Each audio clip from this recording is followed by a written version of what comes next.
भगवती के नाम की, भगवती के मंत्र की महिमा का वर्णन करें, कृपा करके आप हमको कहिए।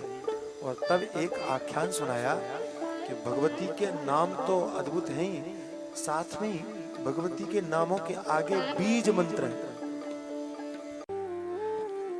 तो एक आख्यान कहा कि भगवती का बीज मंत्र में कितनी ताकत है वो देखिए, और भगवती कितनी करुणामयी है ये भी देखिए। मैंने ऐसा सुना है कि लोगों ने सबसे ज्यादा खतरनाक देवता अगर किसी को कहा है तो देवी का है। बड़ा डरते हैं लोग।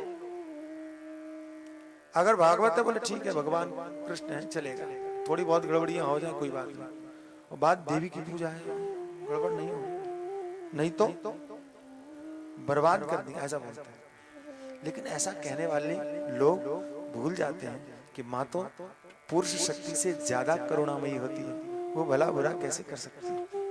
जो लोग कहते हैं कि गलत मंत्र जप करने से भगवती नाराज हो जाती हैं, उन्हें ये आख्यान जरूर पढ़ना चाहिए, जरूर सुनना चाहिए। मैं आपसे निवेदन करता हूँ, आप भगवती की पूजा करो, कैसे भी करो, भाव अच्छा हो, अशुद्ध हो, इतनी चिंता मत करो, आप प्रेम से करो। आपको भगवती की कृपा के अलावा और कुछ नहीं मिलेगा, करुणा ही मिलेगी, कृपा ही मिलेगी।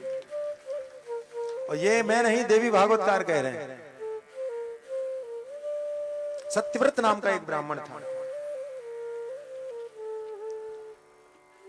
उनको एक संतान हुई।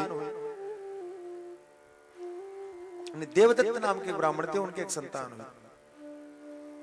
सदैव सत्य संभाषण करता था, हमेशा सच बोलता था, मूर्ख था, विद्वान नहीं था। पिताजी को बड़ा कष्ट हुआ कि ब्राह्मण संतान होने के बाद में अगर मूर्ख हो, इससे बड़ा दुर्भाग्य कुछ नहीं। जैसे क्षत्रिय हो, दुबला पतला हो, ताकतवर न हो, तो उसके लिए वो अभिशाप है।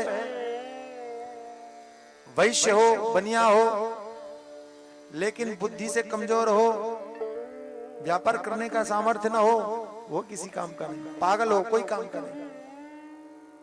ऐसी ब्राह्मण हो और विद्वान न हो, कोई अर्थ नहीं। यथा शूद्रस तथा मूर्खो ब्राह्मणो नात्र संशय। भगवान वेदव्यास जी महाराज कहते हैं कि अगर ब्राह्मण मूर्ख है, अनपढ़ है, तो शूद्र में और उस ब्राह्मण में कोई फर्क नहीं, कोई अंतर नहीं। और क्या फर्क है? अगर बुद्धि का व्यवहार नहीं कर रहा है ब्राह्मण, ब्राह्मण तो बुद्धि से ही है, ब्राह्मण तो विद्या से ही है, ब्राह्मण तो विद्वता से ही है। विद्वता नहीं है तो वो ब्राह्मण ब्राह्मण होने का कोई अर्थ नहीं। दूसरी बात, मैं एक बात मानता हूं कि ब्राह्मण है, पढ़ा लिखा नहीं है, लेकिन आचरण भी अगर ब्राह्मण के जैसा है तो भी वो सम्माननीय है, पूजनीय है। लेकिन आचरण भी न हो, विद्या भी न हो, सिर्फ जाति ब्राह्मण हो और कहे कि मैं ब्राह्मण हूं, तो कहा ऐसे ब्राह्मण और शूद्र में कोई फर्क नहीं करना चाहिए। दुखी हो गए और इस लड़के को घर से बाहर निकाल दिया। मैंने सुना है कि जब ये वन में गया तो अपनी कुटिया में रह करके तपस्या करने लगा, साधना करने लगा। वो कभी किसी का अहित नहीं करता, कभी किसी का बुरा नहीं करता, सत्य धर्म का आचरण करता, सत्य धर्म का पालन करता और कुछ नहीं करता। और इसी एक धर्म ने उसके जीवन की रक्षा कर लिया भगवती की कृपा से।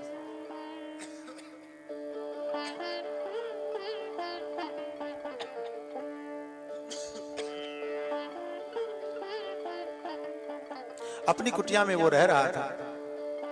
एक दिन की बात है कि कोई एक शिकारी आया और उसने बाण एक सुअर को मारा। सुअर को बाण लगा, खून बहने लगा। उस अवस्था में वो दौड़ करके इनकी कुटिया में आ गया। बाण से विधे हुए उस सुअर को देखा, खून बह रहा था, तो हृदय द्रवित हो गया। दुखी होकर के, उसको कुछ आता तो था नहीं, स्मरण करके, याद करके, और बस ये सोचने लगा जैसे हम लोग कहते नहीं, ये देखो क्या हुआ, ये देखो क्या हुआ। तो वो कुछ कहना चाह रहा था, पढ़ा लिखा था नहीं, अनपढ़ था पूरी तरह से, असत्य संभाषण करता नहीं था, किसी का बुरा नहीं करता था, जीवन में सदैव सबकी भलाई किया। और आज करुणा से द्रवित हृदय और सूअर को देख करके आए आए ऐसा पुकारने लगा। मन में भावना ये थी, ये ठीक हो जाए, शुद्ध हो जाए। आप आश्चर्य करेंगे कि आए में अगर बिंदी लगा दी जाए तो वो भगवती का बीज बनता है, सरस्वती बीज बनता है।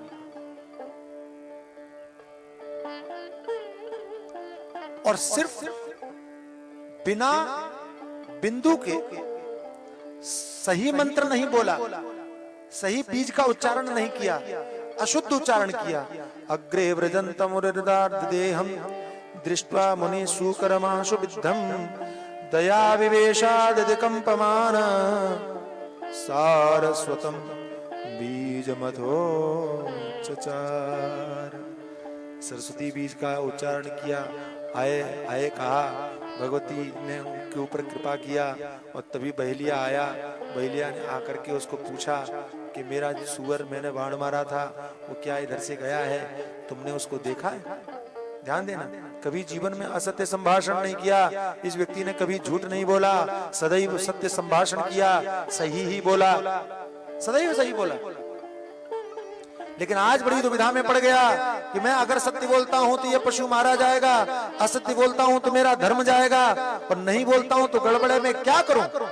पढ़ा लिखा था नहीं, विद्वान था नहीं, लेकिन बिना बीज का वो मंत्र उच्चारण किया, सरस्वती ने कृपा कर दिया, सारी सोई हुई विद्याएं जागृत हो गई और उसके मुंह से ऐसी बात निकली कि बड़े बड़े विद्वान सुन करके चकित रह गए। क्या बोला? जानामि ते हम सुब्रतम प्रसिद्धम तेनाद्य पृच्छे मम बाण विद्ध क्षुधार्तितम मे सकलम कुटुंबम विवर्तु कामा किल आगतोस्मि सत्यम न सत्यम खलु यत्र हिंसा दयान्वितम चान्वितमेव सत्यम हितम नराणां भवति येन तदेव सत्यम न तथा अन्यथैव। उसके मन में बोध पैदा हुआ कि मैं अगर सत्य कहता हूं तो गलत है, सत्य वास्तविक सत्य नहीं है अगर उस सत्य से किसी की हिंसा होती हो। ये बात उसी के मन में पैदा हो,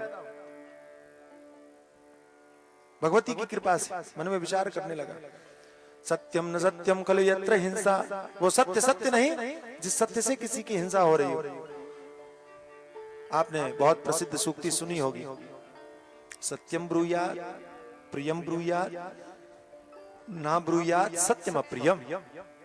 सत्य बोलो लेकिन प्रिय बोलो, और ऐसा सत्य कभी मत बोलो जो अप्रिय हो। ना ब्रूयात् सत्यम अप्रियम। कई लोग बड़े गर्व से बोलते हैं हम तो भैया सत्य कहते हैं भले ही बुरा लगे। तो मैं हाथ जोड़ के कहता हूं कि ऐसा सत्य कभी मत कहो जो किसी को बुरा लगे। सामने वालों की प्रसन्नता के लिए ऐसे सत्य का प्रयोग कभी मत करो। वो आपका सत्य नहीं, आपका अभिमान है जो दूसरों को कष्ट देने के लिए प्रकट हो रहा है। उस सत्य को अपने पास ही रखना चाहिए, किसी से कहने की जरूरत नहीं है। इसके मन में भाव पैदा हुआ, और जैसे वाल्मीकि जी के अंदर में और कवित्व की स्फुरना हुई, कविता उन्होंने लिखी थी, ऐसे ही संस्कृत में श्लोक बना करके इस अनपढ़ व्यक्ति ने उसको सुंदर उत्तर दिया, जवाब दिया उस बहेलिया को जिसने कहा था, पूछा था कि मैं बहुत भूखा हूं, मुझे बताइए, मेरा परिवार पूरा मर जाएगा अगर तुमने सत्य नहीं कहा। मैंने सुना है कि तुम कभी असत्य संभाषण नहीं करते हो, बताओ मेरे बाण से घायल वो सुअर किधर गया। क्या उत्तर दिया? या पश्यति न सा ब्रूते या ब्रूते सा न पश्यति अहो व्याध सुकार्यार्थं किं पृच्छसि पुनः पुनः। कहा कि भैया व्याध, बात यह है, या पश्यति न सा ब्रूते, जिन आंखों ने देखा वे आंखें बोल नहीं सकती, और या ब्रूते सा न पश्यति, जो वाणी कह सकती है, बोल सकती है, उस वाणी ने देखा नहीं। तो फिर भैया मैं आपको कैसे कहूं कि सुअर किधर गया?